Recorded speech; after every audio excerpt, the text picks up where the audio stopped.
मानचित्र अध्ययन सीरीज के इस पार्ट में आज हम जानेंगे यूरोप महाद्वीप के संबंध में। मानचित्र में अंकन करने के लिए किस प्रकार के संभावित क्वेश्चन हमारे परीक्षा में आ सकते हैं। कक्षा 12 के साथ ही यह वीडियो कक्षा 12 विषय भूगोल के साथ ही ये वीडियो सामाजिक विज्ञान और अन्य सभी प्रतियोगी परीक्षाओं के लिए भी इतना ही उपयोगी है। तो आइए समझते हैं यूरोप महाद्वीप को, जानते हैं यूरोप महाद्वीप के बारे में कुछ सामान्य जानकारी।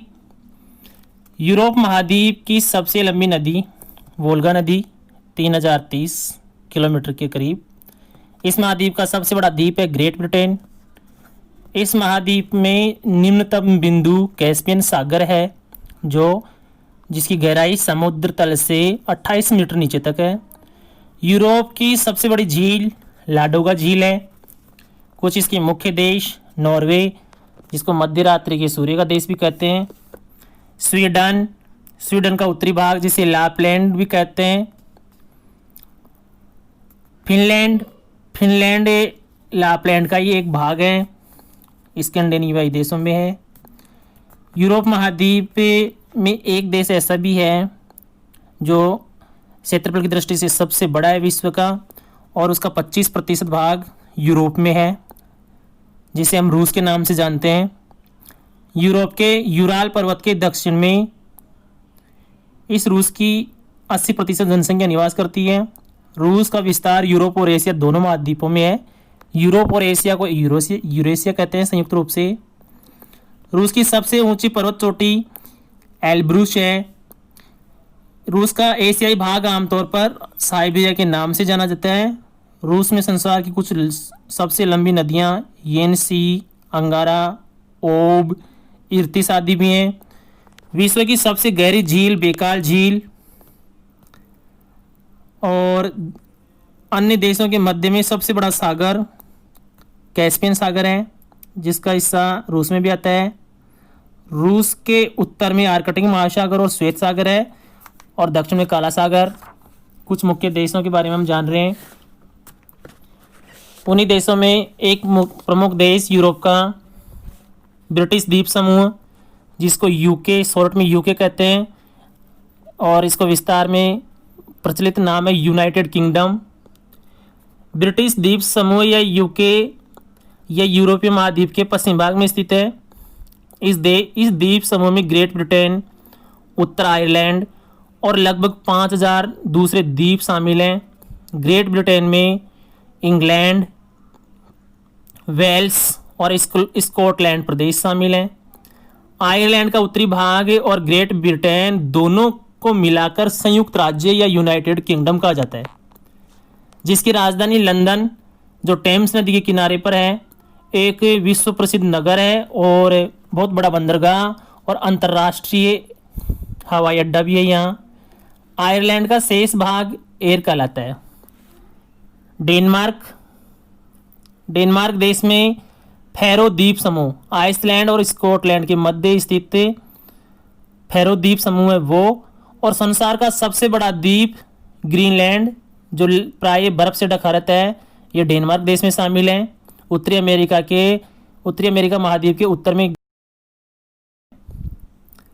डेनमार्क का बड़ा द्वीप जीलैंड है, जहां अब यहाँ इस जीलैंड में इस देश की राजधानी कोपेनहेगन इसी द्वीप में है। कोपेनहेगन में जलवायु सम्मेलन से संबंधित अध्याय आते हैं, उसमें कोपेनहेगन का उल्लेख मिलता है। और फ्रांस, यूक्रेन और रूस के बाद फ्रांस का यूरोप में सबसे बड़ा स्थान है, यानी तीसरे स्थान पर है। सबसे बड़ा देश यूरोप का रूस, दूसरे नंबर पर यूक्रेन और तीसरे नंबर पर फ्रांस है। पश्चिम यूरोप की बात करें तो पश्चिम यूरोप में फ्रांस सबसे बड़ा देश है। ब्रिटेन से ये इंग्लिश चैनल और डोवर जलसंधि द्वारा पृथक होता है। यहाँ का मुख्य देश जर्मनी भी है। द्वितीय विश्व युद्ध से लेकर 1990 तक दो राष्ट्र पश्चिमी जर्मनी और पूर्वी जर्मनी हुआ करते थे। 3 अक्टूबर 1990 को 45 साल बाद जर्मनी का एकीकरण हुआ था। ड्यूसमार्क यहाँ की मुद्रा है जर्मनी की। जर्मनी के उत्तर की ओर उत्तर सागर और बाल्टिक सागर और दक्षिण में आल्प्स पर्वत और कॉन्स्टेंस नदी है। ये मुख्य मुख्य देश। पाठ्य पुस्तक से संबंधित जो प्रमुख बातें हम इसमें जानेंगे मानचित्र में, उनमें जानकारी कर लेते हैं। सघन जनसंख्या के देश, जनसंख्या वाले क्षेत्र यूरोप में, जिनमें ग्रेट ब्रिटेन पश्चिम की ओर है, Germany, Holland, Belgium, France, Ireland, Denmark, Spain और इटली। इन देशों में यूरोप की जो जनसंख्या है उसमें यहाँ जनघनत्व अधिक है इन देशों में। तो सघन जनसंख्या वाले देशों की स्थिति पूछी जाए तो इन देशों की स्थिति हम जान लेते हैं। हम आगे देखेंगे जनसंख्या सघनता वाला जो क्षेत्र है यूरोप में, वो 45 डिग्री से 55 डिग्री उत्तरी अक्षांशों के मध्य, जहां कोयला पेटी है उसमें है। नीदरलैंड या जिसको हॉलैंड भी कहा जाता है, और बेल्जियम। नीदरलैंड में 405 जनसंख्या घनत्व था 2013 सन 2013 में, और बेल्जियम में 367। यानी कि यूरोप के जनसंख्या सघनता वाले जनसंख्या घनत्व के दृष्टिकोण से ऊपर जो स्थान रखते हैं उनमें नीदरलैंड और हॉलैंड को रखेंगे हम, नीदरलैंड और बेल्जियम को रखेंगे। अत्यधिक लिंगानुपात से संबंधित टॉपिक्स में हमें पश्चिम यूरोप के देशों को रखते हैं, जहां 1050 से भी अधिक लिंगानुपात है। और अधिक लिंगानुपात में यूक्रेन, बेलारूस और पोलैंड। उत्तर और दक्षिणी अमेरिका, उत्तरी अमेरिका, दक्षिणी अमेरिका, यूरोप और अफ्रीका, ये 4 महाद्वीप ऐसे हैं जिनमें लिंगानुपात की दृष्टि से स्त्रियों के अनुकूल हैं, यानी पुरुषों से अधिक स्त्रियां इन 4 महाद्वीपों में संदर्भ व हम बात कर लेते हैं। चलिए देखते हैं वह फिर से अपन मैप संबंधित प्रश्न। 100% साक्षरता से संबंधित क्वेश्चन पूछने पर हम यूरोप में डेनमार्क, आइसलैंड, फिनलैंड, स्वीडन और नॉर्वे, जो स्कैंडिनेवियाई देश भी हैं, ये देश 100% जनसंख्या रखते हैं 2008 की HDI रिपोर्ट के अनुसार। समुद्री मार्ग से अमेरिका, अफ्रीका, एशिया और ऑस्ट्रेलिया महाद्वीप में जाकर उपनिवेश स्थापित करने वाले देशों के नाम, इनमें प्रमुखता से इंग्लैंड, फ्रांस, जर्मनी, पुर्तगाल, स्पेन और नीदरलैंड को रखते हैं। इन्होंने अपने उपनिवेश स्थापित किए थे। 2013 की मानव विकास सूचकांक मूल्य यानी HDI रिपोर्ट्स के अनुसार नॉर्वे, इसका उल्लेख हमारी पाठ्यपुस्तक में आता है, उस वर्ष 2013 में नॉर्वे का मानव विकास सूचकांक था 0.955। और साथ ही जो उच्च HDI रिपोर्ट में उच्च स्थानों पर देश थे यूरोप के, उनमें जर्मनी, स्वीडन, स्विट्जरलैंड, फ्रांस और UK भी शामिल हैं। यूरोप महाद्वीप का सन्नगर ग्रेटर लंदन है, जो टेम्स नदी के किनारे बसा हुआ है। यूरोप महाद्वीप के मेगालोपोलिस यानी व्रत नगर या विश्व नगरी, जिनकी जनसंख्या 50 लाख से अधिक है, उनमें ग्रेटर लंदन, सीन नदी के किनारे बसा पेरिस और मास्को, ये मुख्य हैं। पेरिस फ्रांस की राजधानी है, मास्को रूस की राजधानी है। यूरेशिया में स्टेपी घास के मैदान हैं।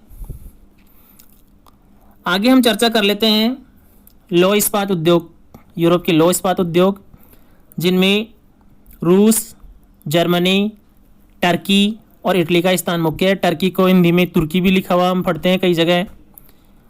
यहाँ के मुख्य लौह इस्पात केंद्रों में ग्लासगो, रूर, शार, लेनिनग्राड जो रूस में है, मास्को भी रूस में है, और यूक्रेन का क्रिवाई रोग, ये मुख्य लौह इस्पात केंद्र हैं।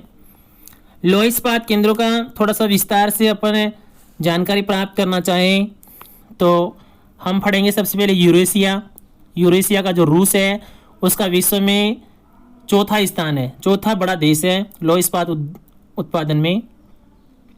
यहाँ रूस को हम 3 भागों में बांटकर हमारी पाठ्यपुस्तक में पढ़ते हैं। यूराल क्षेत्र, यह सबसे पुराना केंद्र है इसमें, यूराल क्षेत्र में, जहाँ मैग्निटोगोर्स्क और निजनी तागिल, ये 2 स्थान ऐसे हैं जिसमें लौह इस्पात का केंद्रीकरण है इस क्षेत्र में।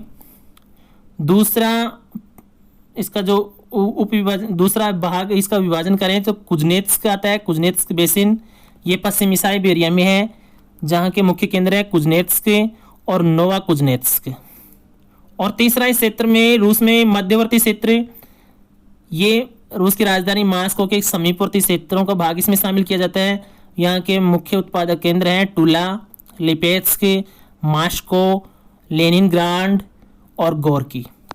कुछ अन्य देशों के मुख्य स्थल, जर्मनी में डुइसबर्ग, डोर्टमुंड, डुसुलडोर्फ और एसेन मुख्य हैं। यूक्रेन, इसमें क्रिवोई रोग और डोनेट्स्क। और ब्रिटेन में यदि हमें मैप में पूछ लिया जाए कि कार्डिफ कहाँ है, तो उसको हम शो करेंगे ब्रिटेन में। कार्डिफ के साथ ही ब्रिटेन के अन्य स्थल हैं, उनमें टालबाट, हार्टफुल, शैफील्ड, ग्लासगो, लंकाशायर और पालकर्क। ऊनी वस्त्र के संबंध में जानकारी प्राप्त करते हैं। विश्व का 2/3 ऊनी वस्त्र उत्पादन यूरोप में होता है।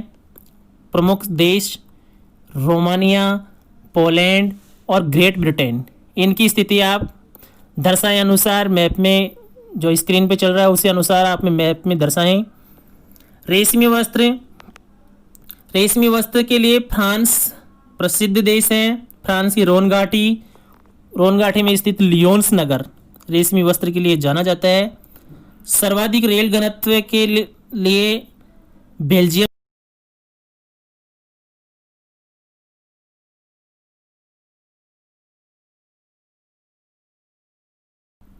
6.5 वर्ग किलोमीटर क्षेत्रफल में 1 किलोमीटर लंबी रेल लाइनें बिछी हैं।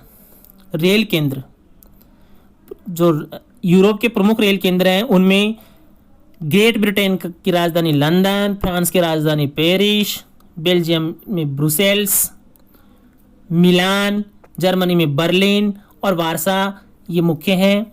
इंग्लैंड में यूरोप टनल ग्रुप द्वारा संचालित एक सुरंग मार्ग भी है जो लंदन और पेरिस को जोड़ती है। रेल मार्ग संबंधी चर्चा करते हैं हम, तो यहाँ का जो मुख्य रेल मार्ग है उसका नाम है ओरिएंट एक्सप्रेस रेल मार्ग, जो पूर्व की ओर इस्तांबुल से लेकर पश्चिम में फ्रांस के पेरिस को जोड़ता है। और इसके के बीच में जो मुख्य केंद्र आते हैं इस्तांबुल से पेरिस के बीच में, वो पूर्व से क्रमशः हम देखते हैं बेलग्रेड, बुडापेस्ट, वियना, म्यूनिक और स्ट्रेसबर्ग और अंत में पेरिस। ये है ओरिएंट एक्सप्रेस रेल मार्ग। आंतरिक जलमार्ग, यूरोप के आंतरिक जलमार्गों में भूमध्य सागर जो इसके दक्षिण में है यूरोप के, और यहाँ उत्तर की ओर बहने वाली नदियाँ हैं जिनमें मुख्य राइन नदी, सीन नदी और पो नदी। दक्षिण की ओर बहने वाली नदियों में डेन्यूब, डॉन, नीपर और निस्टर नदी।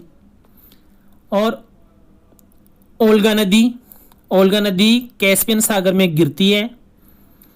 राइन नदी जर्मनी और नीदरलैंड के संपन्न कोयला क्षेत्रों में प्रवाहित होती है। राइन नदी विश्व स्तर पर आंतरिक जलमार्गों के लिए विश्व स्तर पर प्रसिद्ध नदी है। राइन नदी जिससे कोयला परिवहन किया जाता है, कोयले का। अंतर्राष्ट्रीय हवाई अड्डे यूरोप के, उनमें लंदन, पेरिस, रोम, इटली की राजधानी रोम, फ्रांस की राजधानी पेरिस, लंदन की राजधानी इंग्लैंड की राजधानी लंदन, इसके साथ ही प्राग, वार्सा और फ्रैंकफर्ट प्रसिद्ध हैं। यहाँ स्विट्जरलैंड देश में जिनेवा, जिसका नाम कई बार हमारे पुस्तक में उल्लेखित है। एक तो इसका उल्लेख होता है गैट और उसके बाद में WTO जो संस्था बनी उसका मुख्यालय जिनेवा में है स्विट्जरलैंड में। और दूसरा इसका उल्लेख मिलता है प्रथम विश्व जलवायु सम्मेलन 1979 में आयोजित हुआ था, वो यहाँ जिनेवा में हुआ था। एक स्थल आता है मिन्स्क बेलारूस में है। ये CIS का मुख्यालय है। CIS जो प्रादेशिक समूह है उसका मुख्यालय मिन्स्क में है, बेलारूस में। ब्रुसेल्स बेल्जियम में, यूरोपीय संघ का मुख्यालय। वियना सम्मेलन 1985 में जो वियना सम्मेलन हुआ था वो वियना भी यूरोप में है। हेलसिंकी सम्मेलन 2 मई 1989 को हुआ था। और वार्सा सम्मेलन, वार्सा है पोलैंड में, 11 से लेकर 22 नवंबर सन 2013 तक। तो ये मुख्य हमारी बुक में जो नाम है वो उल्लेखित नाम है। इनके अलावा हम इसमें जान लेंगे यूरोप से लगे जो सागर हैं उनको हल्का सा दृष्टिपात कर लेते हैं, सिलेबस के इतर होगा ये सब भी। ये बाल्टिक सागर है, यहाँ का है काकेशस पर्वत है। ये कुछ भौतिक प्रदेश हैं जिनमें सागर, पर्वतीय क्षेत्र और इनके मुख्य देशों का मैप है। साथ में आप जान लें थोड़ा सा इसके बारे में, जिससे यूरोप से लगे हुए सागर जिनमें नारोजियन सागर है, बाल्टिक सागर है, बेरेंट सागर है, कारा सागर, श्वेत सागर है, काला सागर है, जो मैप में आपको दर्शा रखे हैं, भूमध्य सागर है। और थोड़ा सा हम जान लेते हैं इसके बारे में यूरोप की खाड़ियाँ, मुख्य खाड़ियाँ, जैसे आप देख पाएंगे नक्शे में बोथनिया की खाड़ी, फिनलैंड की